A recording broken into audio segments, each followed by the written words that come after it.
Hello guys! Ako gagawa ng isang herbal. Ito dati na namin ginagamit. Alam niyo ba ito ay bignay. Ito ihalo ko sa luyang dilaw, turmeric. Kasi alam niyo ba guys, ito ay nasubukan ko kasi ang nanay ko ang taas ng kanyang creatinine. Ngayon hindi siya naman siya binigyan ng mga gamot na kung ano-ano, basta sabi alagaan ko lang daw sa tubig. Pero ang ginawa ko, nagawa ko ng ito, pinakukuluan ko bignay at saka luyang dilaw. Nahaluan ko pa siya ng tanlad kaso nga hindi ako nakakuha ng tanlad sa aking tanim. At luyang, yung tunay na luya, nalagyan ko siya. Pinakukuluan ko siya. Pinakukuluan ko ng matagal. Alam nyo ba na kakapainom ko nito kapag inalagaan ko siyang uminom ng ganito, halos yun na pinakatubig niya. Pagbalik ko sa nung siya pina-check up ko ulit, tuwang-tuwa ako kasi yung kanyang creatinine bumaba na at sabi wala na raw sa bato. Kasi nung pangalawang check-up niya, sabi meron na daw si nanay sa bato, kaya kami natakot na. Kaya ngayon inalagaan ko siya sa bignay. Kaya ayun, umukay na siya. Ngayon wala na. Konting-konti na lang daw sabi ng doktor. Ayan guys, kumukulo na ang aking bignay. Konting kulo na lang at akin ang pwede ko nang palamigin. Pero naisasalain ko muna bago ko pa inumin ang aming nanay. Bignay. Guys, ito na yung aking pinaka-filter at sasalain ko na yung aking ginawang tsaa.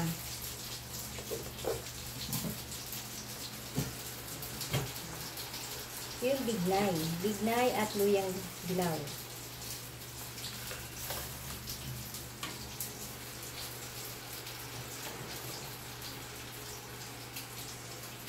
Hindi ko muna siya dinagdagan ng luyang dilaw kasi marami pa naman siya. Siguro bukas magdadagdag na ako.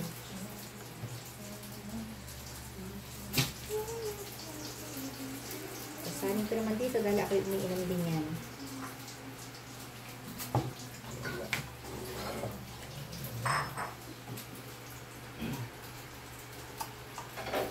Alam niyo ba guys, nakakatuwa kasi nung dinala ko ulit si nanay sa doktor, eh nawala na nga yung kanyang konting-konti na lang daw.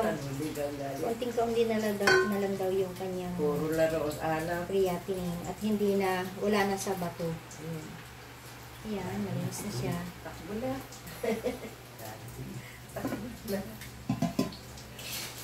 Paiinom ko na yan kay nanay at iinom din ako. Ito na guys, ang luyang dilaw at iabot ko na kay nanay. Ina, ito inumin mamaya. Palamigin mo lang ha, at mainit pa yan. Ayan ang kay nanay na iniinom. At yan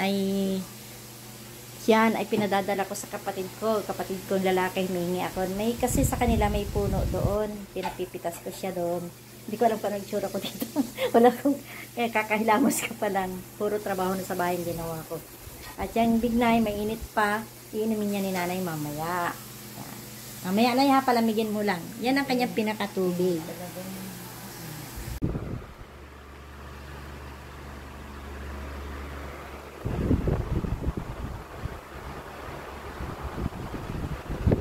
Huwag niya muna ubusin. Mamaya naman ulit.